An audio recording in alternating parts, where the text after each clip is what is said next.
Hello, everybody. Today we are going to be reading Chapter 7, Section 2, which is about the Constitutional Convention. So, why it matters. The weaknesses of the Articles of Confederation prompted the states to call a meeting to revise the Articles. The Constitutional Convention in Philadelphia led to an entirely new framework of government. So, the Constitutional Convention begins. An air of mystery hung over Philadelphia in the summer of 1787.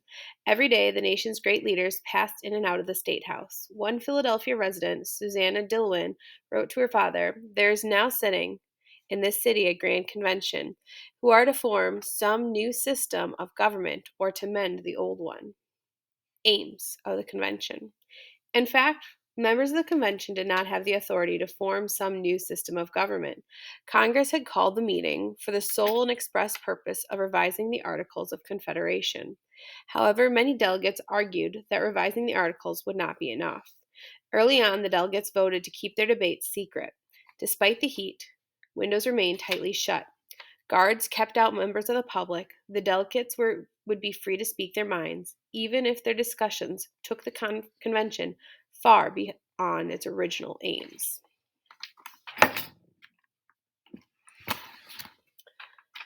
The delegates. In all, 55 delegates from 12 states took part in the convention. Only Rhode Island did not send any representatives. Some delegates, such as George Washington and Ben Franklin, had been respected leaders of the Revolution. Washington was quickly voted president of the convention. Most delegates, however, were younger. Alexander Hamilton of New York was only 32. Another influential delegate was 36-year-old James Madison of Virginia. Madison took careful notes on the meetings. Published after his death, Madison's notes became a rich source of historical information. Checkpoint question. Why did the delegates to the Constitutional Convention keep their debates secret? The Virginia Plan. On the third day of the convention, Edmund Randolph of Virginia proposed a plan for a new, strong central government. James Madison was the principal author of this Virginia plan. For the next month, debate focused on this proposal: the three branches of government. The Virginia plan called for the central government to have three separate branches. Congress would continue to be the legislative branch, but two additional branches would be created. The executive branch would carry out the laws. The judicial branch would consist of a system of courts to interpret the law. Many delegates believed that a strong executive was necessary to correct the weaknesses of the Articles of Confederation. But should the executive be one person or a group of people?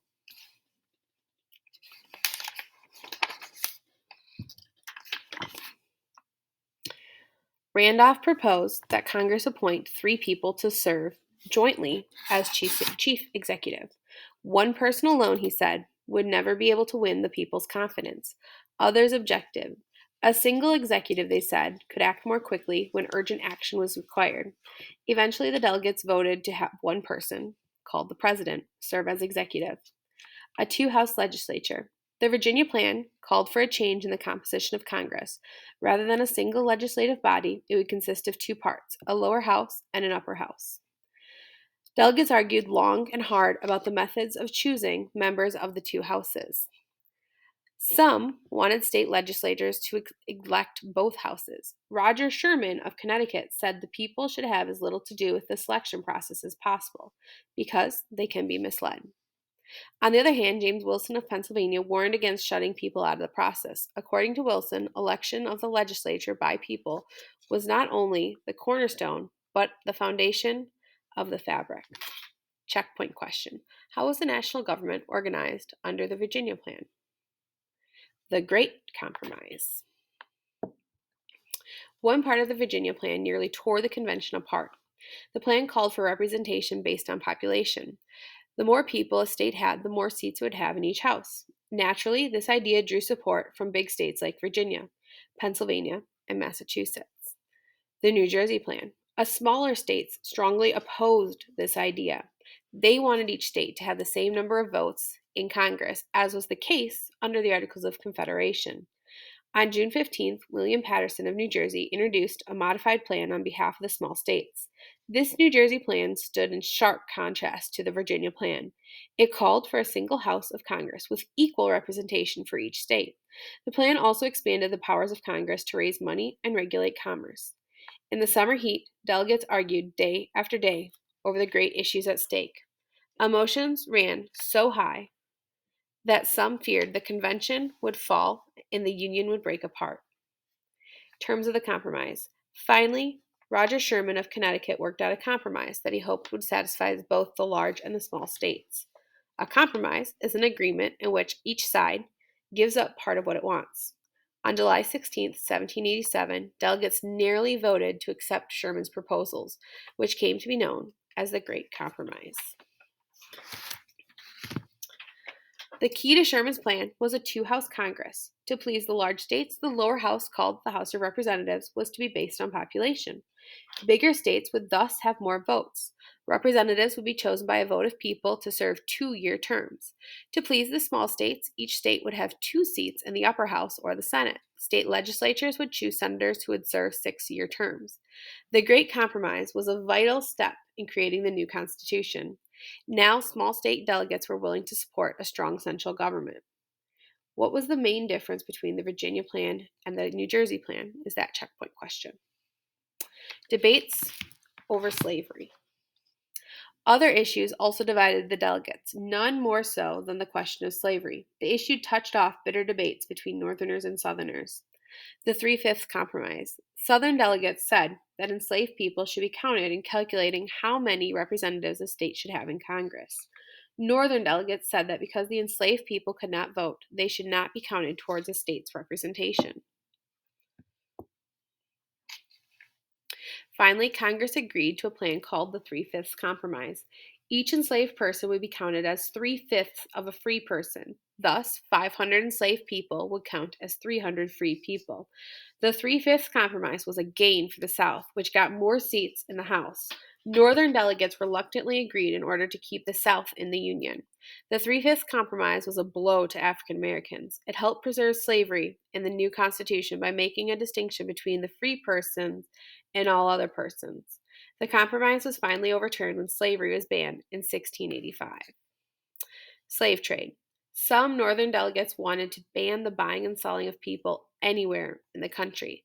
Southern delegates protested that a ban would ruin the South's economy. Once again, a compromise was reached. Ships would be allowed to bring enslaved people into the country for a period of 20 years. After 1808, Congress could bar the importation of enslaved people, but the slave trade within the United States was not affected. Checkpoint question. What was the 3/5 Compromise? A new Constitution. After many more weeks of debate, the delegates agreed on the terms. A so-called compromise of style was appointed to draw up the final wording of the new Constitution. Governor Morris, a gifted writer, was largely responsible for writing the preamble or the introduction. The preamble highlights a major difference between the Constitution and the Articles of Confederation. The Articles were a pact between the separate states. By contrast, the Constitution opens up with the words, "We, the people of the United States, in order to form a more perfect union, do ordain and establish this Constitution for the United States of America." This Constitution thus claims to take its authority from people rather than the states. The ancient Ben Franklin gave some final advice on the day of the signing. Because he was so ill, Franklin remained seated, and another delegate read Franklin's speech. Like many other delegates, Franklin had some doubts about parts of the Constitution. Still, he said, "I agree to this Constitution with all its faults," and he urged others to do the same. At last, the delegates stepped forward to place their signatures on the document. Checkpoint question. What is the significance of the Constitution's first phrase, "We, the people of the United States"? Looking back and ahead. Once the Constitution had been signed, secrecy ended. Public debates began. These debates would stretch over 10 months, and as the Constitution supporters soon learned, the battle for approval would be hard fought and bitter. Signing the Constitution. In his Signing the Constitution, painter Howard Chandler Christie captured the moment on September 17, 1787, when delegates signed the historic document that has guided our government for more than 200 years. So first, Roger Sherman helped draft the Great Compromise that determined how states would be represented in Congress. After months of bitter debate, the compromise satisfied both large and small states. Number 2. George Washington was voted president of the meeting. His firm leadership held the convention together when it seemed close to breaking up. Number 3. Benjamin Franklin, though frail and ailing, was one of the convention's most respected delegates. At the end, he wrote a masterful speech supporting the Constitution. And then James Madison. He wrote most of the Constitution and led the fight to get it approved by the states. He is often called the father of the Constitution.